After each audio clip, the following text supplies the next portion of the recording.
All right, there we are. We did start at 4 o'clock. We actually started at 3:59. For some unknown reason, when I started it, it wouldn't actually start. It said there was an error or some problem on YouTube. Then I had trouble getting out of it because I had to literally end and delete and get rid of everything and then go back and restart. So that's kind of why there was a little funny start there. But we do have our intro and everything back. That wasn't the problem. All that worked. But yeah, for some reason on the stream, Kim Johnson would say it's solar flares. So there we go. But we got back up. Let me get my chair to move. I hate chairs on rollers on carpet. Hey, hey, what's going on, Robert? And good afternoon, and good afternoon, good afternoon. Hello. Yeah, we're here. Hello, everybody. Howdy from Washington State. Once again, the one and only Wayne Tuttle. There's other Wayne Tuttles. There are other. I'm friends with Wayne Tuttles on Facebook. There's a group of us, and we are all friends with each other. So, but I am the Wayne Tuttle.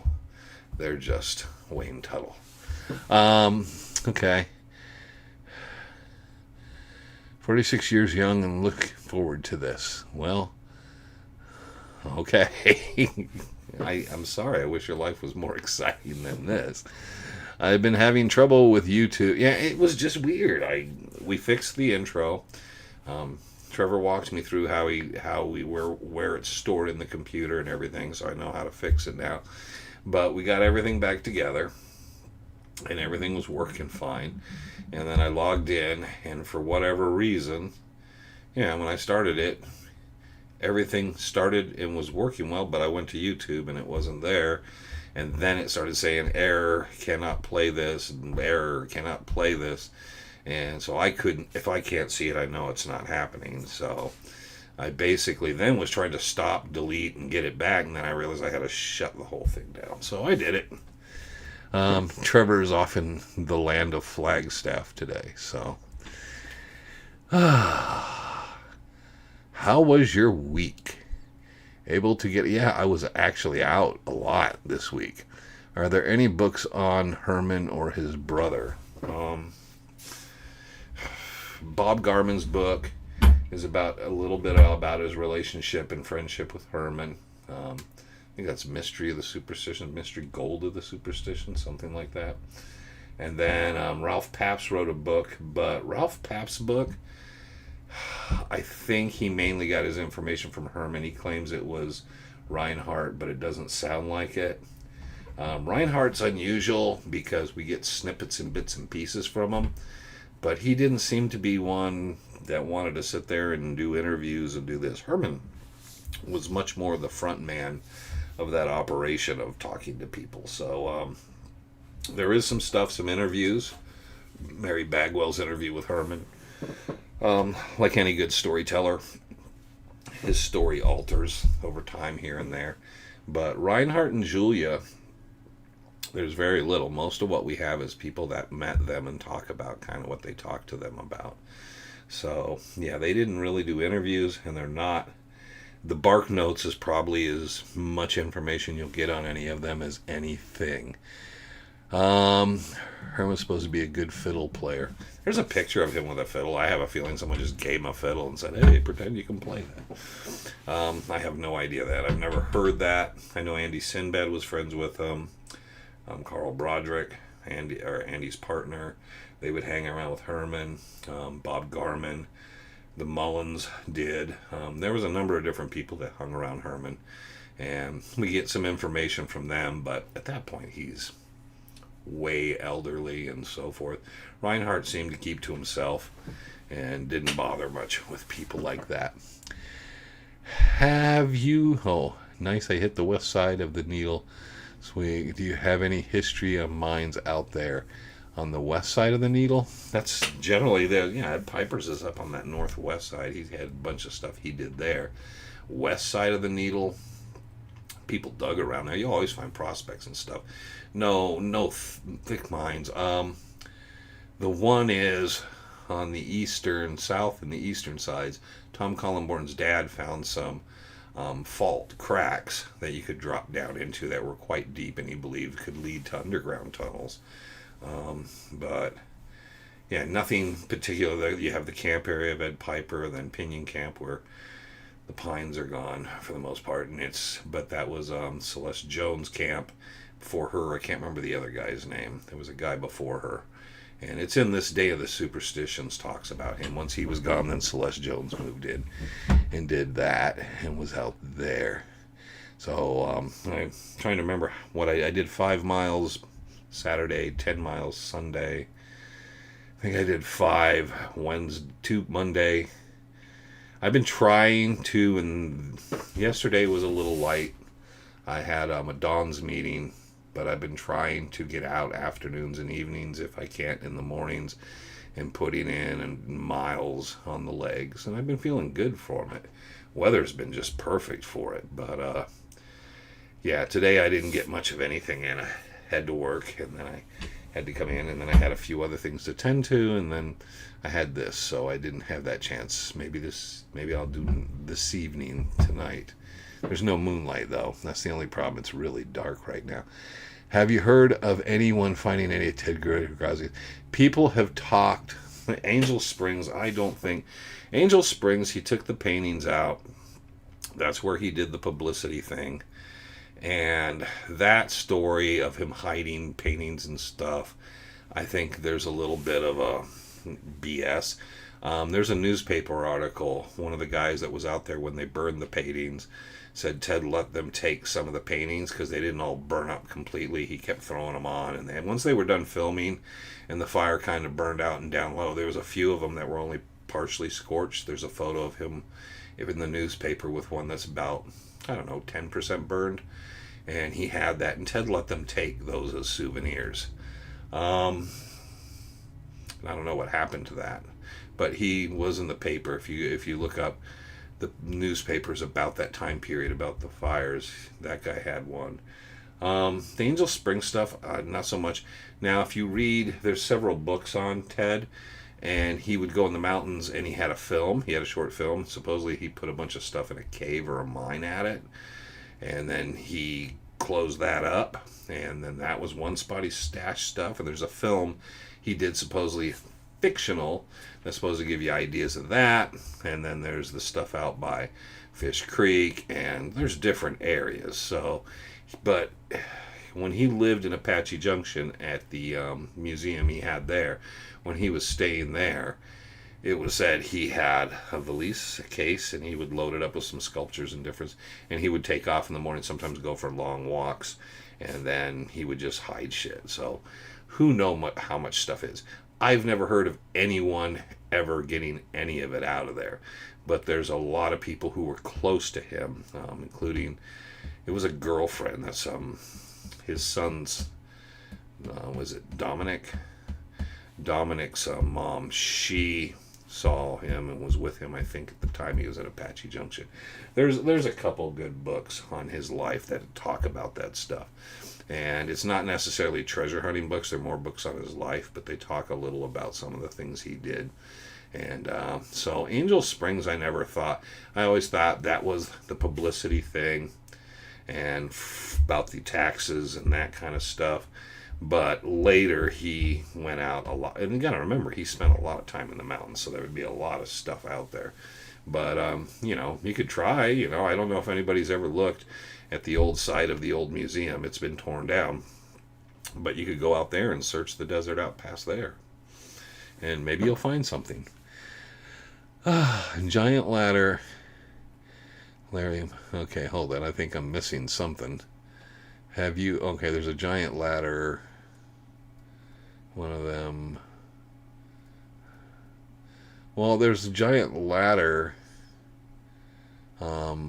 Rope ladders and stuff. There's a bunch of stuff on Weaver's Needle.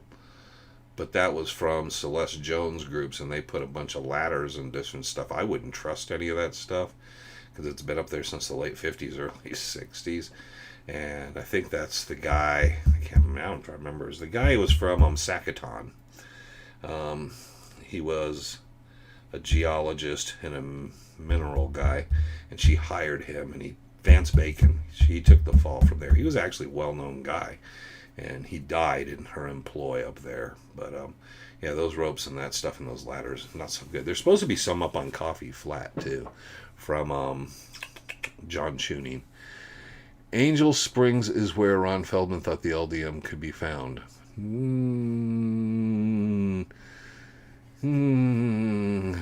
I don't think it's not Angel Springs. This is where the Silver Chief. It's on the map. See, that's what we need. We need a map where I can show you stuff and all. Yeah, there's 2 ways to go to that place where Ron says he believes they found the LDM, and there's a ridge you can follow, which is a lot easier, or you can go down below. That's how Greg Davis and Jack Carlson around 97, 98 got up there. They came up from the below and came up through everything, and that's real rough. But if you follow the ridge, you can go across the ridge, and it's not terrible going across there. But it's on the maps. You can see the Silver Chief workings and stuff, and they're marked out there, and that's where that spot is.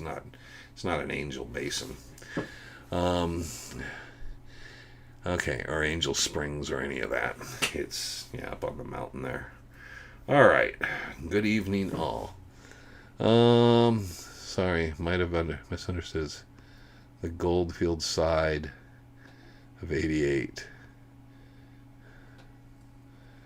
Okay, I'm trying to figure this out now.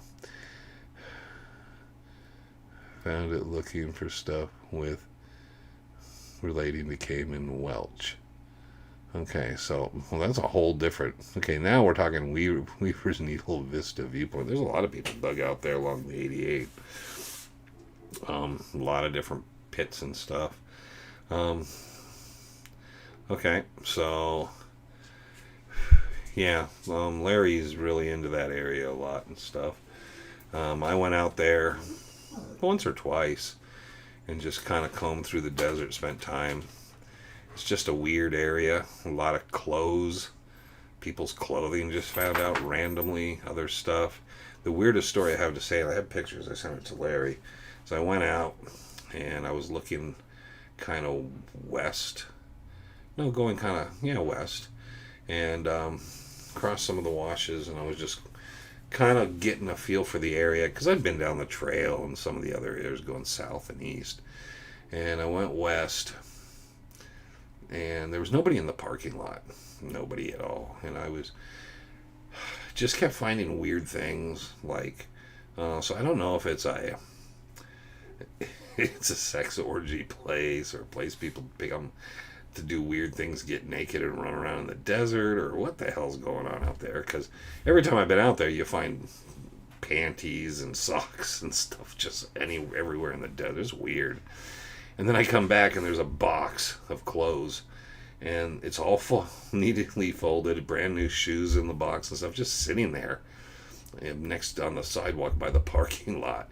And I never heard a vehicle come in or anything. Someone came up, just parked, put it there very neatly, and left. And I looked at it and kind of looked inside of it, took a couple pictures, looked around, and don't know what the reason that was left there for was. So there you go. Big shoes too, but whoever had it with bigger feet than mine, and I wear 13 and a halves. But yeah, just it's a strange spot. Just I don't feel like you feel funny. It's just I always see strange things, and I look around. The first time I went out there, we did the interview with Brian Welch, Cayman's uncle. We walked. Mike Cotter, myself, and Trevor went walking, and we were talking to Mike. And as we're walking along, I'd look over to the right and go, "Trevor, what's those blue things in that book? Go check, see what that is." And he'd come back, they're panties. Oh, and a shirt. So we'd walk, and then I'd look over, and I'd walk over a different section, and I'd find a pair of pants and socks. Then we walked somewhere else, and I just kept finding clothing randomly off the side. Most of it all appeared to be women's. And I was just, okay, I'm not sure what this means or what's going on out here or what all this entails. It's just I'm finding weird.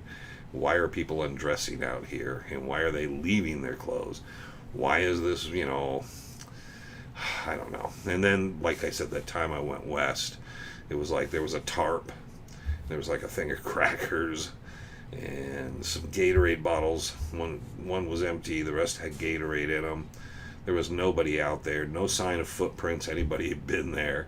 And I'm looking around, and of course there was a couple articles of clothes, and I'm thinking, okay, is someone living here? It doesn't appear so. And so then I went over somewhere else, found some clothes, and like I told Larry, I said, it's just weird. A lot of pet cemetery spots out there too. Okay. I watched an old episode of You and Frank and Trevor where someone's behind you and chipped out that vein. Did you ever figure out? No, we never did. That was weird. Hey, greetings from Prescott. No, well, we saw that guy that one day. It was weird. One day we were out there. That day, the guy sat in the pickup truck with binoculars watching us. And it's a free country. So that was actually the first time we went out filming, because we were just using iPhones and wondering, hey, could we do this? Is this a cool thing we could do for YouTube? I don't know. Let's mess around and find out. So we did that. And we thought it was weird that the guy didn't come down or wave or nothing. He just kind of sat in the back on the far side of the bed, the passenger side of the bed, and filmed us. And then he went around, got in the truck, and then he turned it around and left. Then the next time was we were over on the Fish Creek Canyon Coronado side of that area. And we went down over the ridge into the Homeland Security area, but we were over there. And that's where Trevor messed up his ankle. And we caught that on film because you can see the guy. I was heading back to get Frank's hiking stick so Trevor would have something to help him with walking. And Tyler and Frank were helping Trevor back. And I ran back. And I saw the guy. And the guy, instead of going north back to where that parking area was, he had parked obviously around the corner down over the ridge. He went off the side and jumped down. And then I didn't hear the vehicle leave, but I just realized he wasn't there. And then there was a guy flying a drone. He came up and we were talking, and I said I had to go get back the hiking stick and get it back to Trevor and Frank. And when we got back, he waited for us. And he'd seen us earlier, but he said he saw that guy. He didn't know who that guy was. And that guy had gone up and was kind of following us, but then when he saw us coming back, he hustled out. And then when we were leaving, I think we saw him off to somewhere parked off to the distance watching us, but we don't know who he was either. But, yeah. Well, you don't want to find bodies. Bodies are a sad thing. I've told people that. Let's see. 2006 Peralta Road was pretty bad. Yeah, it's one of the reasons they did the ditches and stuff, is to keep people out of there, because the people just come out like gypsies. And it's, they think it's, I don't know what to call them. But they just go out there and they squat forever, which is what, let's face it, that's what the Burns did and other people did out there. But they go out there with their RVs, they just tear everything up, they make a mess. And so it was good they kind of cleaned up along there, but they cleaned it up because they were putting it in the county park. There was no other reason for them to do it than that. But it was good that they did, because those people were just making a mess of things for people. But finding bodies, doing search and rescue, I don't mind helping out. It's just, there's no resolution, and hopefully we'll get someone from Superstition Mountain Search and Rescue who found a number of different people in the mountains, and even they got harassed by the county sheriff's department search and rescues for assisting in finding people. It's not a fun thing. You don't want to be really involved. The best thing to do is, if you think you see a body, stay a distance, take a picture, get kind of the geographical idea, coordinates or whatever. Go back, tell someone, and tell them it's there. Did you approach it? No. Hey, Dallas, must be Dallas. Hola, Wayne, and all. Long time no see, Dallas. But, yeah, you don't want to approach it. You just want to be able to tell them, yeah, I saw it. I think that's what I think I saw. And then they'll just leave you out of it. Because they don't have to talk to you if you didn't approach it or have anything. There's no footprints. The last thing you want to do is once you touch it, DNA, to go look at it and whatever. Now you get yourself in trouble. There's several instances where people had other people discover the bodies because they'd went over and checked things out. I don't know if they made out with anything or whatever it is. It's just, yeah. Any chance of getting Frank back in the mountains? I'm trying to this winter. It's tough. I gotta consider Frank's in his late 70s, and he's not like he's Sylvester Stallone or Arnold Schwarzenegger. Or he's like he's not unhealthy. He's not dying, but he's got his issues and problems. When we did the TV show, he wasn't a guy who was going to be able to do 8-10 mile hikes. So, yeah, he's just 10 years older from that, and that never was his thing. So we'll try to get out and do stuff, but it's just kind of like you don't want to do things that put people at risk. He doesn't want to do it because of that. You don't want something to happen to someone. So you try to do other things, but that's kind of what that is. People have said you should go out and film those legend episodes with other people. I'm willing to go. Well, if it's me taking other people out, it's not legends of the superstitions. If me and Frank or Woody, you get Dalil or Magnuson to chime in, that's it. It's something completely different if it's me with other people. So that's one of the problems. We'll try to film stuff, and we're trying to think of a different way to present it. So the 5 or 6 little seasons of that we did for 12 each year, that kind of is, we're kind of just putting, like we did the shoes thing, we got some stuff we did with Randy. We're trying to release that, maybe Chasing Legends or something on Fridays when we're not doing a live. Because that legend thing, unless I'm doing it with Frank and we're kind of incorporating other stuff, it doesn't make sense. It's not legends. Legends is kind of the group kind of involvement. There has to be more than just me. So I'm not going to be vain enough to say I am the legend. No, that's not working. Renaissance Festival, my buddy, he used to hate. That was going on. Yeah, I hate the traffic when you get down there, but I don't go that route during that time of year. Have you ever done any prospecting around the Vulture Mine? Any gold found out there? We did a bunch of stuff. We took a trip out there. We made a trip. I used to go out there by myself a lot. I made a trip one year with Greg Davis and Randy Wright, and we followed the route back down the old pipeline from the Vulture back down to the Hassayampa. We spent time out. It's like any place, You're going to find traces. You're going to find some placer. Is there anything to stake a claim or any really good gold? Nah, I mean, you could... As far as what some guys do, and over a course of a year, and then what they do is they find some gold, they find some more gold, they find some more gold, and there's bits and pieces, and they just keep putting it in the pan, and they don't sell it, so they save it up, so it looks like there's more and more, and they reuse it. Now, in that entailing, they get some gold. Yes, the price of gold's way up. Over a course of time, they find a certain amount of gold, but let's also look and put in perspective this. You could probably do as well doing Bitcoin or something like that. It's if you enjoy prospecting and doing it for that, that's fine. I won't go out just because, hey, there's this really cool area to placer, and over the weekend we might hit some nice placer spots and get some gold. I'm into the adventure exploration. Is there something cool? What were they working on there? Something cool like that, and maybe you find something really cool or significant. I'm wide place, small potatoes, and nickel and dime it. Those guys that like to do that, nothing against them. That's what they like to do.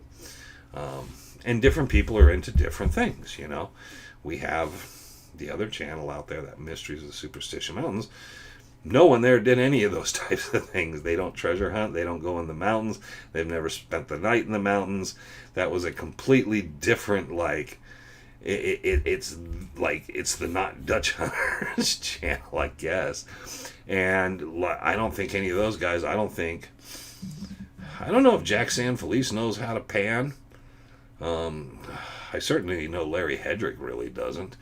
It's kind of weird. So they did their thing. They just did a storytelling thing. And so, everybody's different what they like to do and see what they like. Um, have you ever? Okay, we did that.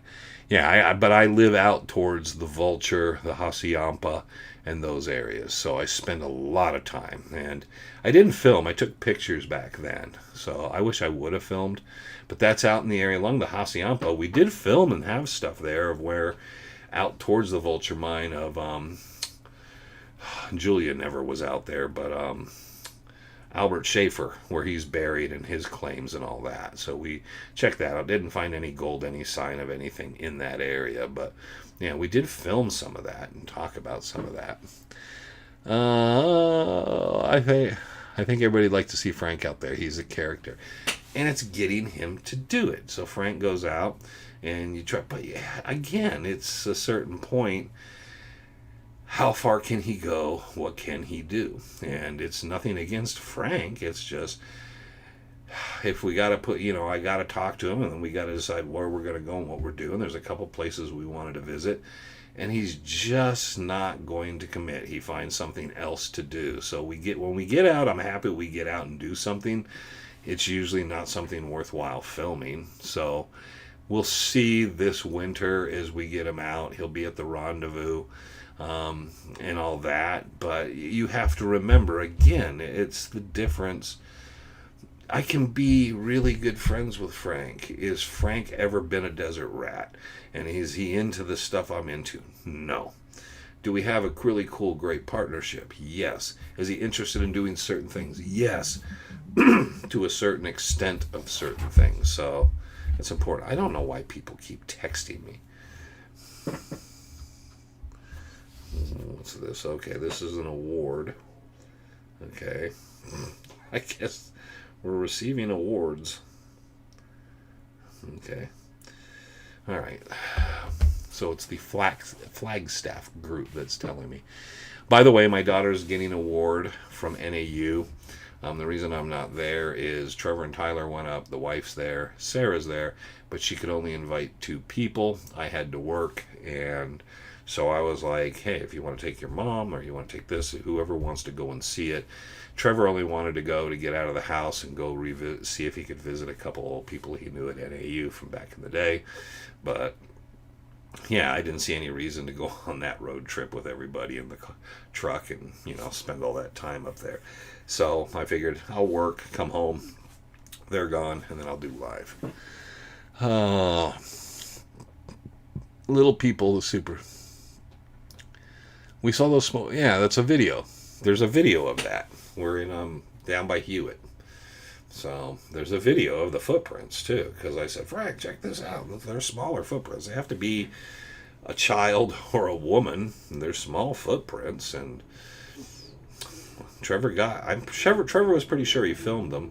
I got pictures of them, but yeah, I don't know why someone would be barefoot. We had to go through a bunch of cat claw and a bunch of stuff, and we were up in this little spot. It was kind of a game trail, and I looked down in the dirt and I see bare footprints, and I'm thinking, how did anybody get up here? I'm getting scratched the hell out of it and everything. Someone run around here in bare feet? Yeah, we did that.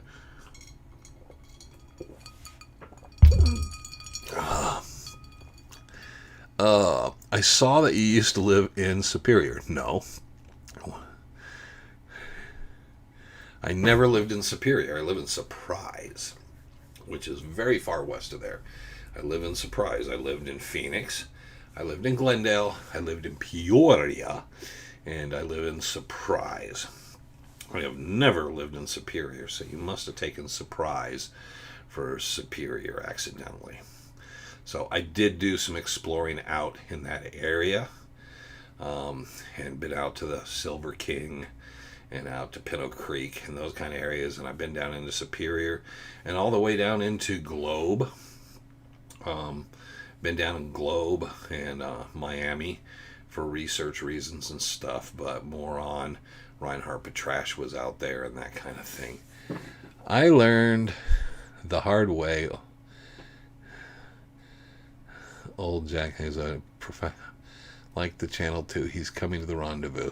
Yeah, and Jack keeps to himself. You'll have to go up there. He just kind of wanders around. I don't think he even comes down, hangs at our campfire. You'll have to get him down there. He kind of stays to himself, looks for UFOs. up on the hill, I guess. But he comes down, says hello, and blah, blah, blah, but when we're all getting together and doing stuff, I don't see much of Jack the rest of the time. He did come out in the ghost hunt thing. He did film it. We did, because we've done the ghost hunt thing at nights a couple times. But I think he released part of that. So, but Jack's been out there for 2 or 3 years now. He camps. I think he comes to get away, enjoy it. Did Collenborn's dad, George, find any gold in his time in the mountains? I never saw anywhere in the journals where they found gold. I think they were looking for the Dutchman. They found a bunch of stuff. He had a very extensive mining background to a degree. So he talked about a lot of stuff. They found a lot of artifacts, pack saddles, the candles for the mines, pickaxes. They found a lot of artifacts that he believed were definitely Mexican or Spanish. He found Spanish pack saddles. I don't know if they found gold. I'm trying to remember. I know they found a few things. I'm trying to remember if there was a little bag with some gold in it they found the one time, or is that a different story? But I know he found a bunch of stuff with various different people. He was partnered with Harmon Petrash, a guy named Glenn Ward, no relation to Bob Ward or any other of the Wards. Glenn Ward, Herman Petrash. I'm trying to remember the other guy's name. There was a couple other people that were kind of family, but he hung around with them. But I don't remember ever reading anything specific about gold. Now, remember too, George was going to the mountains, and they were claiming they were going on fishing trips, and in his journals he would talk, yeah, we got to get back out of here for do our fishing trip. So they went out the mountain, searched for the lost Dutchman, and they told their wives they were going on a fishing trip. There are some interesting stories about paranormal stuff that has circulated at NAU. Had some friends there in the 2000s. Yeah, near Mount Humphreys. Yep, I just tell stories.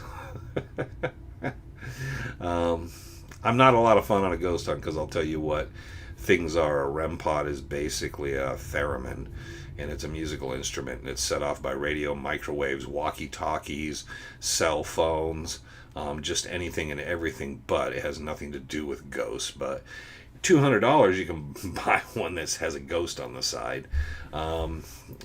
I maybe this year at the rendezvous I'll talk about my experience with a couple of the paranormal groups, and I took them in the mountains specifically to get them in areas where they wouldn't have the ability for microwaves. They have the libraries. All those little spirit boxes have libraries of specific words and tones and things that they can set to.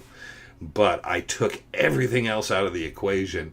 So when they were in there, if they were and they even said, the one last group, I think is it overnight? They even said at one point, everything we're getting here, anything that's happening is completely different than in Goldfield, because I took them into what you would call a dead zone. That their equipment has to do what they profess it to do actually. And I don't believe the Hohokam, the Apache, the Spanish, all the people in the Superstitions would be talking in very clear, precise English in demon voices. Sorry, but so it can be comedy when you want to do those things because of what they do, but it's a pure base on entertainment. So sorry, I just have a problem with, if you're doing it and you say, yeah, there's probably not much to it, it would be interesting to find out and investigate it, which I've been on lots of investigations like that. But if you're doing it whole and saying, I'm 110% believe in this stuff and all this stuff and all this stuff does work, that I believe is not right, because all those things are sold as entertainment purposes only, which is what's on a Ouija board, which is a good point. Let's get back to the Dutch hunting. Hey, holy crap. Live. Oh, Doyle. Rules. Do you happen to know what route the military made to get from Fort McDowell to Picket Post? They probably took whatever the scout or the person in the lead liked to do. They could have gone down and worked their way through Tortilla, down Fish Creek, through Lost Dutch. They could have went south from Tortilla, or due south. They could have come through the mountains further west and then worked their way, once they got down into the area out of the Superstitions, turned and went east more through Barkley Basin and across. There's so many different routes and paths, and there were probably different trails, and it depended what one you used. And some of them lead out through Hewitt, some of them probably lead out towards, Haunted or Pinto Creek. I think it just depends on the person. That's like people saying, Frank would question me and say, why are we going this way? We never went this way. And I always try to take different routes because I believe different people take different routes to the same places. And I mean, if you want to get to Weaver's Needle, you could go in at First Water, you could go in at Peralta, and you could find different access points. You could come in from the backside on the east, going through Cardiac, through Needle Canyon. If you want to get to Bluff Springs Mountain, say you want to get to a certain point, there's so many different ways to loop around to those different places. You want to get to Charlie Boy, same thing. Depends how much time you want to spend on the trail and what you want to do to get there. Peters Mesa, you can go in through Tortilla, you can go in through First Water, or you can come. So I think it was whatever someone was familiar with, and that's why they would hire certain scouts and certain people they had. And if a scout left or there was another person, I'm sure they all used different routes. Or once you were taking a certain route, you kind of leaned to that route. You just like the thought. Yeah, I just like the thought. Is it? Yeah, okay, I see the eye now. Thought of history and treasure. If you find, well, I like the history. One of the reasons I started going back in on my own, and as a kid wanted to keep going, is read a book and then be in the same spot, and then you just kind of like, this is cool. So and so was here. This is where Jim Bark and Sim Zeeley stood. This is where Bob Ward stood. This is the thing that Bob Ward found. It's different than he wrote about, but it was cool to me to be in that. That wasn't deep history, but that was cool. And then on the bigger history side of things, to do things like that. One day I was in an alleyway by a parking garage, and I'm just like working, and I suddenly walked around the front of the buildings and realized I was in the backside of Julia's old ice cream parlor. So I was working on the back side of it in the alleyway, and I thought that was so cool, and the people hadn't opened yet, and it's hard to tell that anything it was compared to what it is today, but size dimension wise it's kind of about the same inside.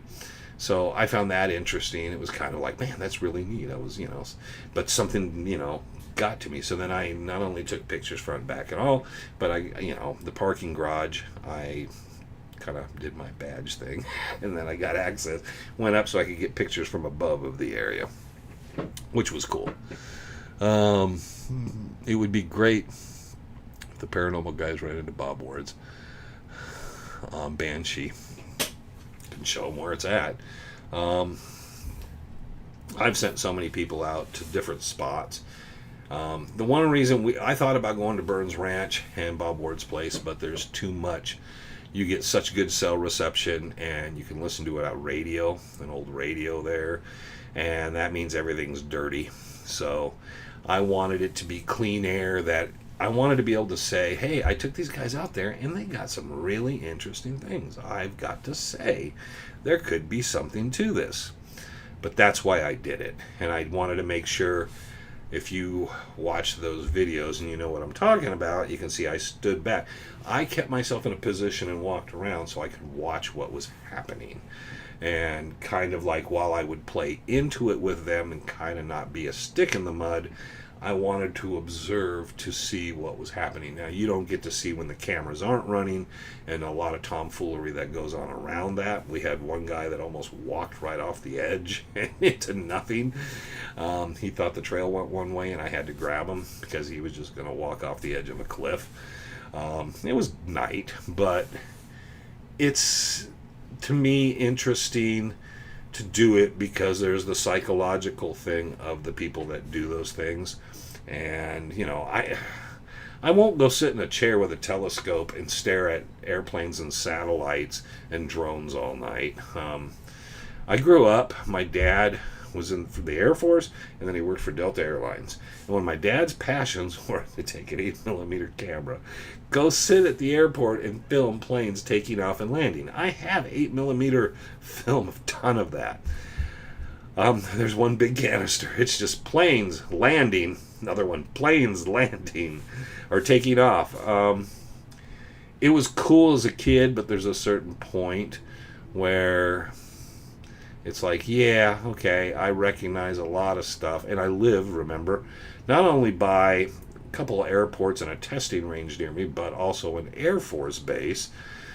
So I see plenty of things. So, I mean, there's a lot in the sky, and I know where they are, and I get to see where they land and stuff. And so that doesn't really interest me at all. Some of the other stuff, the psychology, and some of the tomfoolery, and watching people's ridiculous reactions can amuse me. So, and if people don't take it wrong, I mean, they like to say the terms like the believers or the paranormal investigators and the skeptics. And you're not really a skeptic. You're investigating. If you don't believe in it, you still look at it. You're still an investigator. Maybe you just have a different set of scientific principles and rules than the guy that dropped out of third grade science and didn't remember everything. Larry is rolling his eyes, going, oh my God, they're getting him into that science territory again. And he'll start talking all night about it, which I don't like to do. He's at work. Go back to work. We record this stuff. Hey, Bobby. We record it. You can look at it later. So it's fine. And you can pretend. Call me on the phone and we'll pretend it's live later, okay? But, yeah, that's right. I didn't see David or Lacey. That's one of those times you always see one or the other. It's most of the time both, and we didn't see either today. So hopefully they're all right. But, that being said and done, I don't know why there's a big red dot. Never noticed that before on the live stream. I don't know what that means. All right. So there you go. And Larry's like, yes, I can watch it later. Yes, it's part of this whole streaming and records it and YouTube thing. It's like magic in the Matrix. You can go in and push buttons and see things from the past. It's like time travel. There you go. I listened to something on that earlier today. It's so funny that how many channels do, it's October, of course, but all year long they do these videos and stuff. And they keep doing the same old rehash. What is it? The chronovisor, the thing that the Vatican has, and just stuff that is absolutely bullarchy. And that's an old word, bullarchy. But, and they will do everything they can to present these things like they're real viable options. So, there you go. I've been here. Why are you Sir Duck? Okay, yeah, because it says you're Sir Duck 3. Yeah, that's the reason I could say hi to you. I just didn't know it was you. There you go. So you much believe in reality. Oh, everybody believes in reality. Everybody's reality is different, isn't it? I mean, whatever you believe is real is real. I can't change that for you. Science can't change that. It's going to be. That's why TV shows are so popular. That's why television's popular. YouTube, everything. People like to suspend that stuff. So there you go. First, Fire in the Sky, Travis Walton. My dad thought it was a bunch.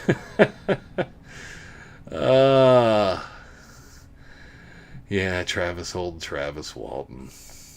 Travis Tumlinson makes the stone maps, hides them, and creates that concoction. Travis Walton with his little Fire in the Sky bit. He's still out there pushing that. He comes back every 10 or 15 years. He comes back trying to see if there's another pile of money somebody will do. That was really cool. Tom K teaching the class.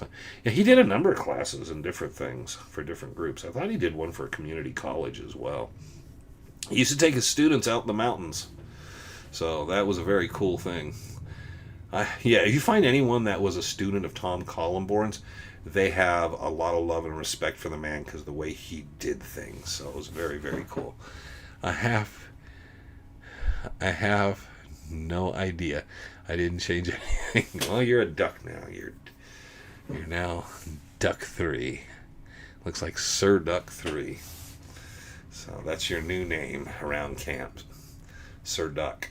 All right. So anyways, so I'm fine with the people, but I hate the fact that, you know, they go overboard. I don't want to see people ripped off. I guess it's the same take Houdini had. It's a shame that people spend money and do things, and not for the entertainment, not for shits and giggles, but people do things and it takes something from them. If you're sitting at home and you're watching Ancient Aliens and you're really into that, that's cool. That's fine. And they make it for that. And, you know, you may or may not buy into the advertising, but that's fine. If you're buying all kinds of gimmicks and you're going out and you're going, you know, I have a problem when they're basically taking money for you and lying to you what something is. It's, you know, I don't agree with that principle at all. And they know better. I've met enough of the ghost hunting people and the paranormal people and been off camera with them. And the production crews. I've been with enough of them to know it's a business. And I get it, but at the same time, I don't think it's a cool business when you're ripping people off and misleading people. I think that's wrong. And I think some of them would agree with me because they see themselves in the entertainment industry to a degree. Yeah, I'd love to see some cool. And I've seen some weird things I can't explain, but yeah, all too often that's just crazy stuff. Meanwhile, I should go and have fun and see what kind of disruption I can do at the museum when they do their ghost hunt UFO thing. Because they put them together, you know. Because when you have crazy, you might as well put all the crazy together in one basket. What do you find is the most interesting item that's won someone Hunter of the Year? Well, you don't win the Hunter of the Year because you found something. It's about your journey. So the Treasure Hunt of the Year is kind of like the Hall of Fame. So look at it in the terms of that. We're looking at your body of work. So the first one was Clay Wurst. I think Bob Corbin, Ron Feldman, Bob Shoes were early. Bob Ward was. But they won it from the body of work. So we've awarded to Brian Lickman. It's the body of his work. Before he passed away, Ron Eagle, Dan Hopper. I'm trying to think. Keith Furland. He definitely deserved it. And sometimes it's people not everybody hears or reads in books. It's about people that deserve to get the recognition from other people into the same thing and get recognized it and realize we appreciate them. So it's not necessarily they found one thing or they had the golden year. Some people think that. They think it's an inner circle thing. It's about respect to someone that accomplished a great deal.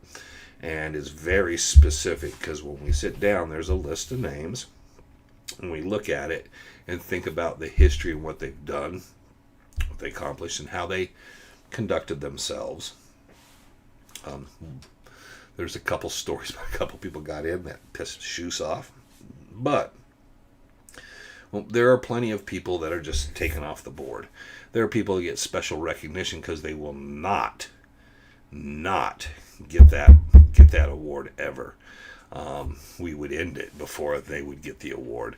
And it's because it's based on kind of the respect of your peers. And we try to make it so when someone gets it, everybody goes, okay, that's well deserving. Special recognition, the people that got that generally are people that are very supportive. Elizabeth Stewart and Jack Carlson for their books and stuff. Another individual that won it that was very important, especially on Chuck and Judy Backus from the Quarter Circle U, because we utilized that area so many years, so many people, and they treated us all like family. Archie Johnson, the Packer. We try to make sure we recognize those who are kind of on the outside that aren't Dutch hunters, but we still want to give them tip of the hat, nod of respect. in that area. Frank falls into that group. There's a lot of people, and it's because it's there's kind of an elite group. There's a few people in. I think we're at 34, 35. There's a few people in that group that I would I'd question Rick and Sal about some things, but I think we done good choices because it was Josh Feldman, it was Ron Eagle, Brian Lickman, Dan Hopper, just everyone that we've put in. I think between myself and Bob, we really looked at them and said, this guy is someone that you would say, I can listen to his stories. He was an honest, kind of really put his heart and soul into it. And yeah, it wasn't just a dreamer, he backed it up with blood, sweat, and tears. So it's not based on items, it's based on a legacy, and that we want to tell them thank you, and recognize them for that. So that's that list. And I've thought when our time is done, there'll be 36, when we do the 36, of putting that list of names and the people and the accomplishments and kind of that, so people kind of understand that group of people. It would be like a pamphlet kind of thing, so people could look at it and see in the modern era who are those people we give the nod to. Ted DeGrazia posthumously got the award for special recognition and so forth. He could have got the Dutch Hunters Award, and I don't know if he got it. We have a Veterans Committee group that there will be one veteran for each treasure hunter, so that Reinhard Petresch, Herman Petresch, they can all be recognized. So when we're done, there'll be 72 total. There'll be the guys that came before, because we didn't want to be giving the awards out to people that passed away. We thought we could do a Veterans Committee to that. And the Veterans Committee is voted on by the people that are in the that receive the award. So if you receive the award, you get to mark on a ballot. We did that a couple times, and the order of that is how the order we're using to the 36 of those. Can we talk about cows missing? I've never seen a cow missing. Well, they go missing, they wind up dead. Jim Bark followed. Have you ever followed? There's the monumented. They talked about the monumental trail. I think Jim Bark's is different than Burbridge's. I thought the monumented trail was the one that he talked about Deering. He found the monumented trail, but I think wasn't he talking about Deering? Because Deering found that. Burbridge found the monuments. They were out by Bluff Springs, and if you get that book, I can't remember the name of it, but Lost Mines and Monuments, I think is the name of the book. I don't know how many clear, concise pictures are, but he got pictures of a lot of the rock piles and the monumented trail that he found, and which was very impressive, and then that stuff got all torn down, so I don't think any of that remains. But you can kind of tell where it's at and all. What was that? Lost Mines and Monuments, John Burbridge. It's not a very long book. His collection is far more extensive than that little pamphlet he did, but it's a very, very interesting book. There was a story about 4 years ago, young kid named Daniel Robinson went missing. Behind the white tank, yep, that kid, yep. They found his Jeep, yeah, and no tracing. He was, what was he? Was he a groundwater testing, environmental testing guy, tested environmental stuff and all? Yeah, he was around the backside of the white tanks. They found the vehicle flipped over. He was a geologist. Yeah, he was testing soil samples and stuff out there. And they've never been able to figure out what happened to him. The vehicle, they found it like someone had taken it out, and it's just, he's gone. Well, you got Cayman Welch, you got Daniel Robinson, you got, I can't remember the other guy's name now. The guy that went in at First Water. Philip Wilson. He's still missing. Went in, said he'd be back by lunch. Never came out again. What do you think happened to him? No idea. Don't know anything. Checking in late again, but what's up, everybody? But that happens. It happens everywhere. It's funny. the information and how we can get information and how it's processed, and that you can see things in real time, and how open society is with Facebook and X, Twitter, and all these things in TikTok. There's so much more information that I don't think people. I think I hear tubular bells in the other room. Does that mean that, like, something bad's gonna happen? I'm here alone. Tubular bells. Dun, dun, dun, dun, dun, dun. Anyways, yeah. I think we live in a society where we hear about stuff and get so much more information. So the lack of information in certain areas and situations where we don't understand, we try to make everything's a conspiracy. There's a theory. There's this. What about this? What about that? It's anybody here could just park their vehicle at a parking lot out in the desert, just pick their own direction, wander off, and just keep walking, and then eventually get themselves turned around and die somewhere. And it might be 10, 20, maybe never years before they find you. And it's that happens. So it's unfortunate. There's been vehicles found abandoned and stuff. They don't know what happened to people. I had a story like that they told. I didn't do it out of purely the fact that the road didn't exist and the person and the people didn't exist. The person that was missing actually was a real missing person from Texas, not in Arizona. So I completely scrapped the story because I hate the AI stuff. It gets you and you think, this is a good story. And I write all the notes, get the outline. Then I go to research the story and then find out it's all bunk. I hate that. But I have no idea. I remember that happened. They searched for a while. I went out, and I always drove those mountains, the backside of the mountains a lot. I'm not that far from there. And it's just, they didn't seem to have anything really to run on. The same with Philip Wilson, the same with Cayman Wells. They just have a lot more questions than answers. And you're like, how today could that just happen? It happens.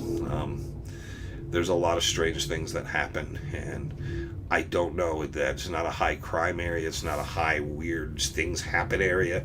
It's just a very unusual thing, and you don't know, and none of us have any idea what could be associated with that. So it's, missing persons is very unusual, and you want to let's just look at a reservation and the missing young women from any reservation, and it's just almost like they're forgotten. Yep, she disappeared, she's gone, forget about it, we'll never have an answer, and we'll never probably find her remains. And that's just like sad, but that's what happens in these kind of situations. It gets just so long, they have to, what is it, they have the show, it's First 48. And Frank always told me, you got only so long, and then it's just, you got to get to the next thing because there's so much happening. So you have so many things happening, you have to move forward. You can't put all your resources into one thing forever. And unfortunately, if nothing's coming of it, when in the case of this individual and Cayman Welch, they had dogs out there, they had people out there, they had search parties out there, they ran drones out there. They did everything they thought they possibly could do. When they came up with nothing, they had to pull the resources to someone else missing somewhere else. And it's nice there's people still go out there, but I will cite that Superstition, Search, and Rescue were really good, but people generally find things because just someone goes in an area that nobody would have ever thought of, that no one suspected. Because if you take someone who's trying to put their brains around it and decide, well, this is probably what they did and all, they're generally 99.9% of the time wrong. And as soon as you kind of look at it and step back, you look at, okay, what would have just been, where could they went? And then you look around, and I've talked about that with Larry and Mike Cotter, is just, just you got to wander a certain area, and then you just got to kind of walk it. And then the next time, just don't even hit that area. Because you don't know. It's going to be someone out there with their drone or a dirt bike or something in just a spot maybe other people have walked by, maybe nobody's ever thought of, and then they're just going to find something. Robert Porch said, no, I don't want him to read that. I always carry a compass and a 45 when I'm hiking the mountains here in western North Carolina. Well, you should always carry a gun because there's animals too. There's feral dogs. There's mountain lions, bobcats. Rabid bobcat could take you out. A mountain lion certainly could, and you wouldn't hear it coming. People can be dangerous too. So there you go. Where are we at? Oh man, we made it to 5 o'clock. We've been having so much fun talking about ghosts and UFOs. We didn't even get to talk about Bigfoots. This is why Larry popped in. He saw what I was talking. He said, "Oh shit, they got him going, man. I've heard this before." Here we go with science, and then off he goes. But yeah, you should always keep in mind those people, people who are missing, people that ran for the law. Keep those little picture of them in the back of your head because something familiar might pop up someday, and you could help solve something. But search and rescue is kind of a thankless thing, and it's just, it's that first 24, 48 hours they're going to find someone. Just because they got the freshest, not scent or anything else, it's the freshest moment to go in. After that, but like in the case of Cayman, nobody has a clue. We know where he was standing, then he was gone. So we don't know which direction he even took. In the case with this kid, we have no idea. Someone jump him? Is he somewhere else? Did he run off in the desert? I mean, if he took off and he was scared to death and they were chasing him, I mean, what do you do when you're running from someone chasing you? You just keep running. And then you trip, you fall down, you don't know how to get back. You're looking out there, and it gets pitch black in some of those spots really bad. And then those guys go crash his Jeep. It could be something related like that. It could have been something happened to, you do not know. And there's been people that have driven their cars down dirt roads and then just stop, and then they get out and they're lost. And then the vehicle, they go try to turn around, and then they get stuck, and then they're just like, I don't know what to do. And then the worst possible thing they do is they just start wandering off across the desert. They don't try to backtrack the road. They don't stay with the vehicle, light a tire on fire, do something. They usually just go wandering off into the desert, and it's unfortunate, It's unfortunate for their families. When people want to go off and do stuff like that too, it's unfortunate for their families, because those are the people that have the memory of, my God, what happened, where did they go, and all that. All right, so on X Maps, this brings a side piece. Some research where you go packing, you don't go crazy in those mountains. You should always do your research. Like I said, the superstitions take the hiking guide, man. You never seen Bigfoot and superstitions? No. Though I've been with people that saw not only Bigfoot, they saw the whole family. And I'm like, how did you not get a picture? It's like, yeah, there's a whole bunch of those people. And they've told me and showed me where the families are and stuff. And I've been like, okay. And I don't even know how they could live out there. There's not a Circle K or nothing. Imagine that. No, I don't. In Quarter Circle, you'd be missing so much beef and... I don't know what they eat. Maybe they eat grass. They eat barrel cactuses. I don't know. So anyways, thanks for Robert for putting us into the Bigfoot area. I won't mention anything else because, yeah. It's, the stuff is fun to listen to the stories. It's fun to listen and let your head click and go, why would someone believe that? There's just certain rational things that you can just click on and say, yeah, there's a lot of problems with this right now. I was watching something, and it was supposedly this guy who came back from the future to stop himself from making the time machine that goes to the future, to basically tell him, how much it had disrupted and it changed society and even ruined his own personal life, and he wants him to change it. And I'm thinking, if I'm that guy, the first thing I'm asking is, so when I destroy this machine, what happens to you? Are you stuck here? Which means one day, what happens now? Because either you got to just blow up, do you pop like a balloon, do you vanish before my eyes? I mean, how does this actually work? Or are you stuck here, and am I going to just vanish or something? How's that going to work in this time stream of whatever and all? Or now there are two of us, and now you're older me and younger me, and are we going to travel? Can you tell me who's going to win the Super Bowl? What the score is. And I'm sitting there thinking that, and then everybody else is just enjoying the movie. So I'm messed up like that. Time flew tonight. Thanks. Great. Appreciate it. Weekends. Congrats to your daughter. Did you know anything about the Revis Mountain School? I know Peter Bigfoot. Can't remember. What was his last name? Can't remember. Anyways, he was out there. Carlson knows a lot about that. If you come to the rendezvous, you ask Jack Carlson. Carlson can tell you a lot about him. Peter Bigfoot. Can't remember his last name. Is there in danger of falling in an old mine out there? If you're not looking, yes. If you're riding in certain areas along roads, there's spots where you can take a wide turn, and there's old shafts and stuff.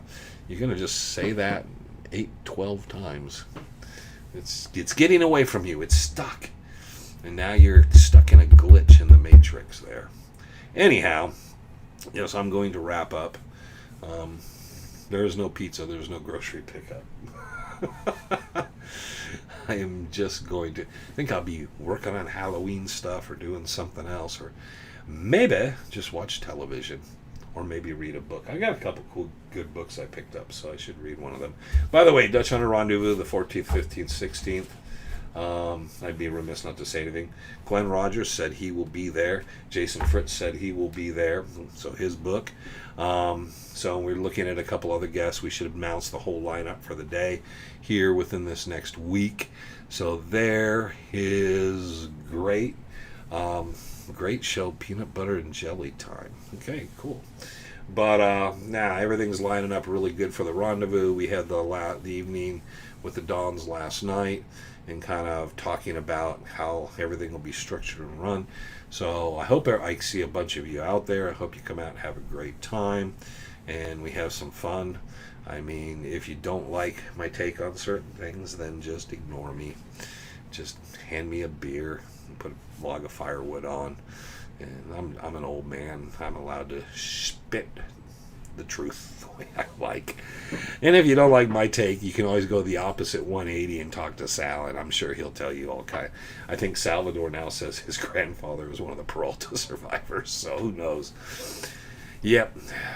Yeah, his grandfather was one of the Peralta. That's the first time I've ever heard that. Known Sal like 30 years, and now suddenly he's a Peralta survivor or some shit. Bring firewood. Bring firewood. Make sure you have some food for yourself and water. We'll always try to bring extra water so people got something to drink besides whatever else they have. I was worrying about your telly slipping off that amp. No, it's not going anywhere. It's in there solid.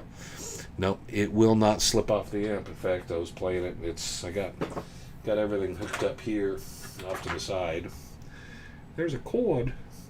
But I was working on some stuff yesterday, so have everything set up and cables and everything everywhere I used it. I put it back and it does not budge off that. So it's much easier than having it in the case. Pizza right here. Wayne, have a great weekend. Dennis. Okay, hey Dennis. Go look for UFOs. Yeah, go look for that stuff. Get a good picture. If you can actually get a good, clear, real good picture, bring it to the rendezvous. Send it to us. We'll put it up.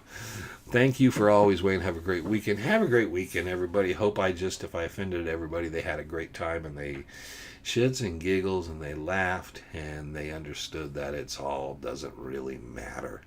You know what matters? Sitting by the campfire at the end of the night, kicking back with your son, and the suns went down, the fire's glowing great, and you got a nice cold beer in your hand. That's what matters. There you go. Thank you, everybody. Have a good time. Catch Chasing Legends Monday, because that'll be our third spooky story for October. Maybe we'll have to extend them a bit, because I got a few. Maybe we'll extend it through the rendezvous, just in honor of the rendezvous. Anyhow, thank you so much. Larry just joined us because he probably just got home, and now he's going to be going bye-bye because we're going to be quitting. But have a great night. We will all catch you later. All right? Have a great weekend. Have a great week. See you next Friday on Live Legends.